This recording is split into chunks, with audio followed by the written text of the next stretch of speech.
So welcome back to my HTML tutorial series part 2, from basic HTML all the way to advanced WordPress development. So if you guys have been following my part 1 of HTML, you would have this on your screen and this code. I'm going to go ahead and show you a few more HTML tags and move more into a bit of inline CSS and adding of images and a few more advanced HTML stuff. But I'm going to probably copy and paste more of the code. I want you guys to actually type it, and this means I can spend less time typing and more time explaining things to you. So a HTML tag you guys may like is the HR tag, which is a bit like the break tag. So I'll go ahead and save this and refresh our code. As you can see, we get like a nice line along the screen, and if I go ahead and put it further down here, we'll get like a box that will tidy up things. I don't tend to use that tag very often, but it is one tag that can be quite useful in website development. Another tag is the PRE tag. So I'm going to go ahead and copy the PRE tag down here. So as you can see, I've left loads of spacing and sort of things you could do with the BR tag. But if I save this, as you can see, it's got a default font and it has sort of left what we done here without using any extra elements or tags. So you guys may like to play about with that tag and see what you can get it to do. So now we're going to go ahead and look at links in HTML. So obviously that is one of the main parts of the internet, is links. So I'm going to base this a lot around coffee, because as some people that know me, I do like coffee, so I thought it would be like a nice way to do that. So if I go ahead and explain this code here, so we start a link with an A and href equals and colons and https and the website we want to go to. So in our case it would be google.com. And so let's go ahead and see what happens when we save the page and load it. So as you can see, this is a link and it will take us to google.com. So of course we can go ahead and change this to go to Google, or we can do the same with changing the website to something else like youtube.com, and then we can obviously go to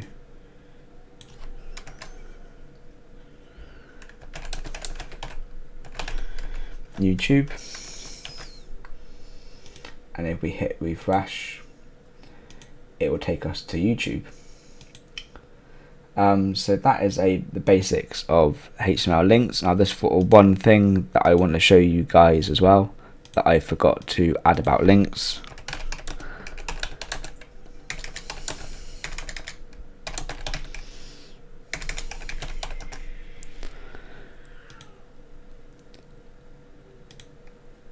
Let me just write some code here and I will be right back with you guys.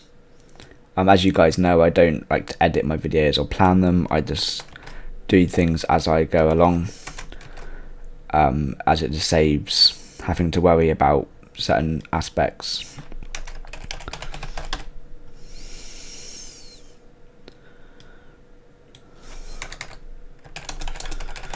So we are going to use a target blank.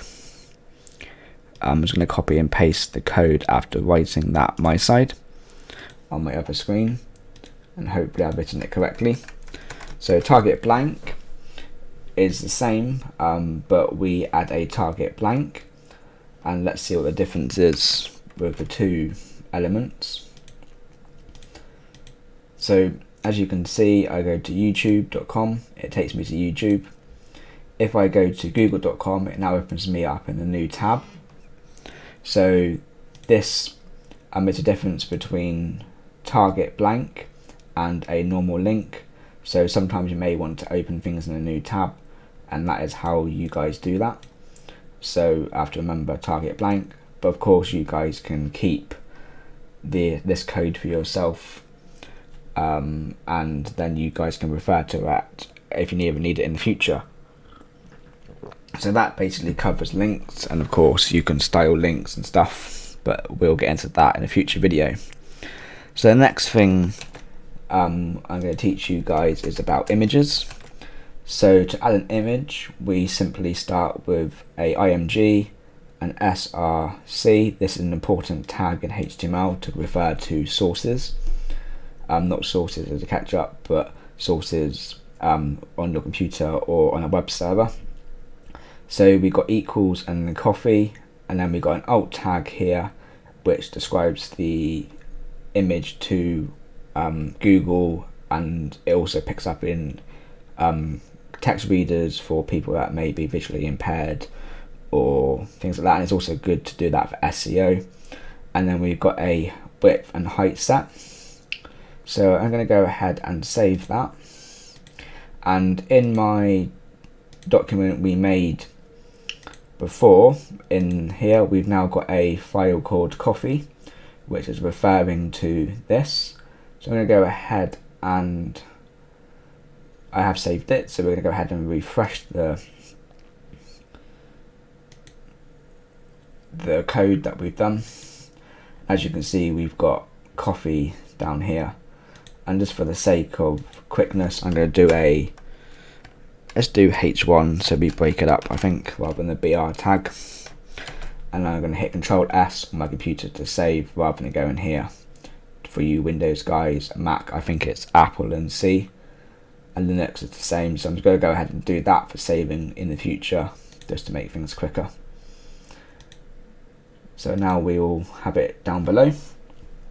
So one thing that I'm going to put out there right now is that we shouldn't keep images in a root directory like this. We should have a new folder and name it images, and I'm going to move it to here.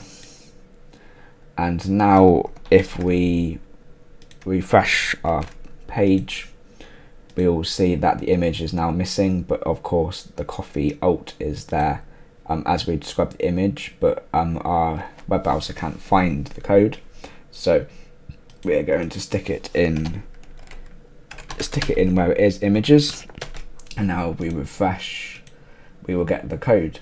So obviously the HTML is referring to the directory there.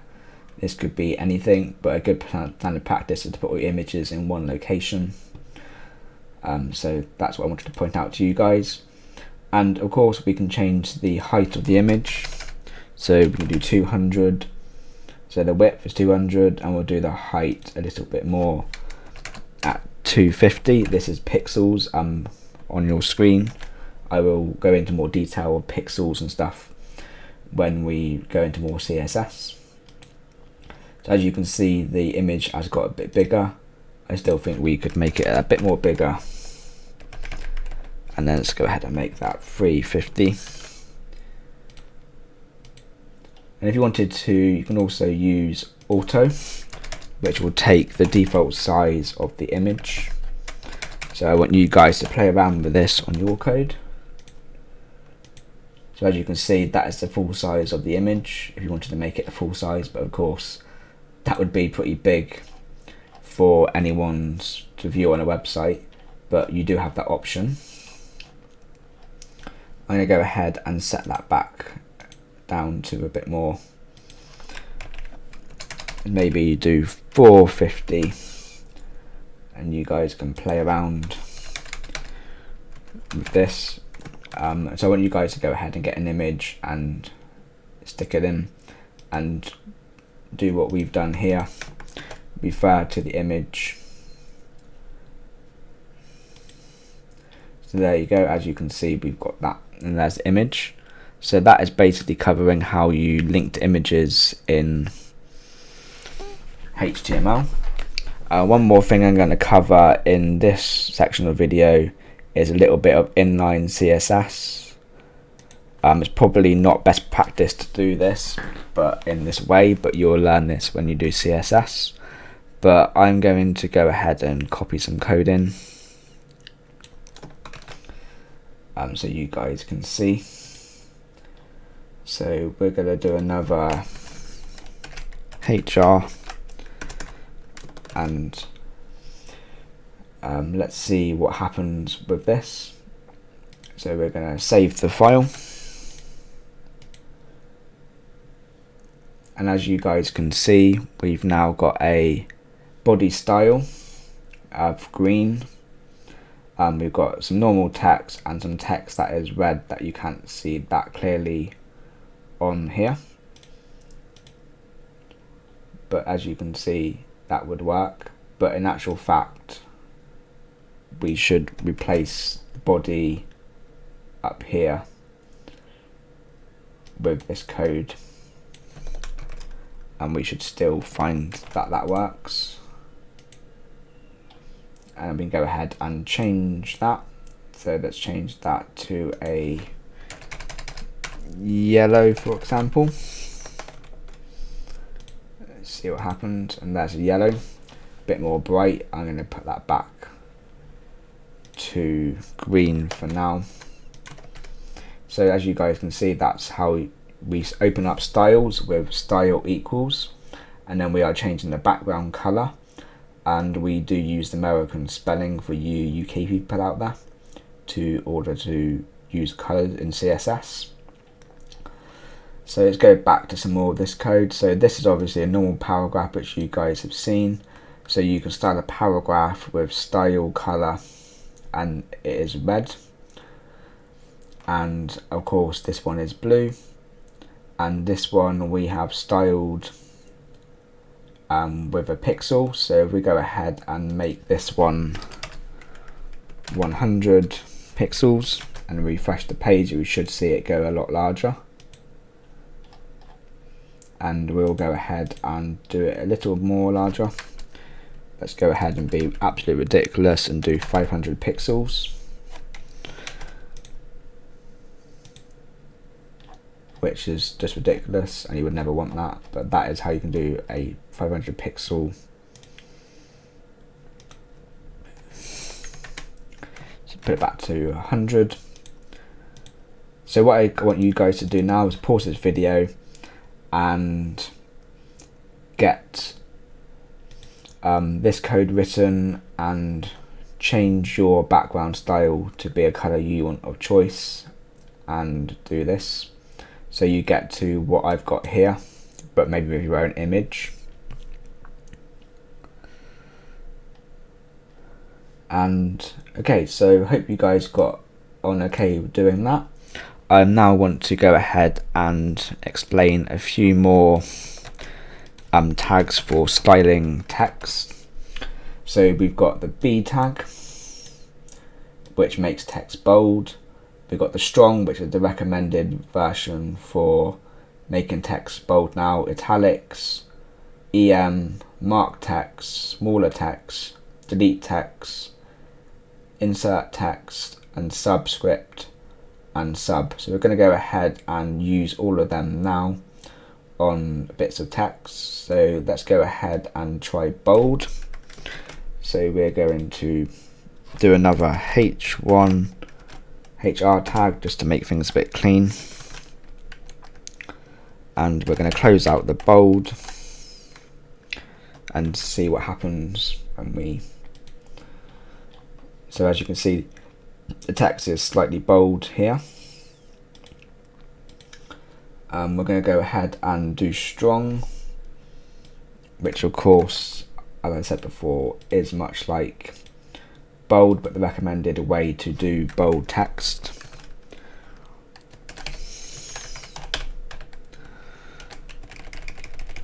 So this is strong text. So you shouldn't notice any difference here between the two. So that's strong.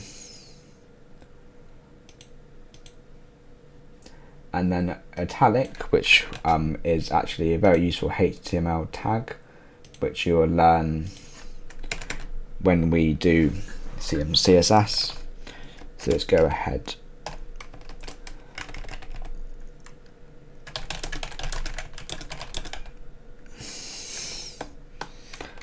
So we should get a little italic. So as you can see, it's a bit, let's go make it a bit clearer by putting a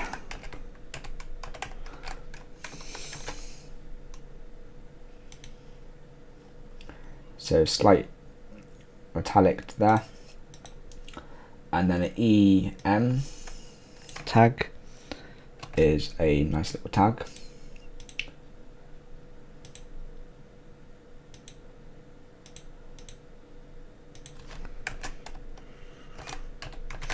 Go ahead and use BR this time.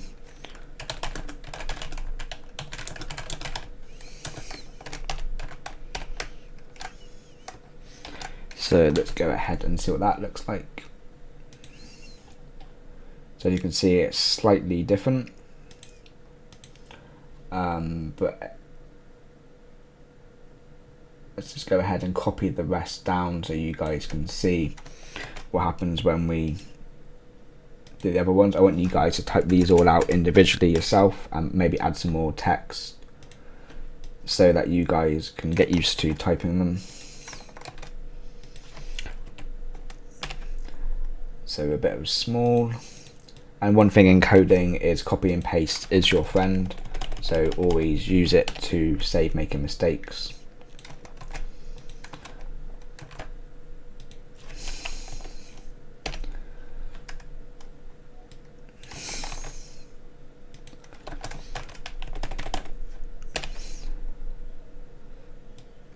Let's go ahead and see what all of these elements of tags do. We've got a sub is our last. So as you can see, we've got a mark which actually physically highlights some text. So in our code we have marked it and highlighted it there. We've got a delete, which has deleted the text with a line, and insert text has added a line down below. Sub has pushed it down further, and subscript text has of course moved it up. So I want you guys to play with all these elements, and I think that wraps it up for this HTML course. I hope you guys enjoyed it. See you guys in the next video.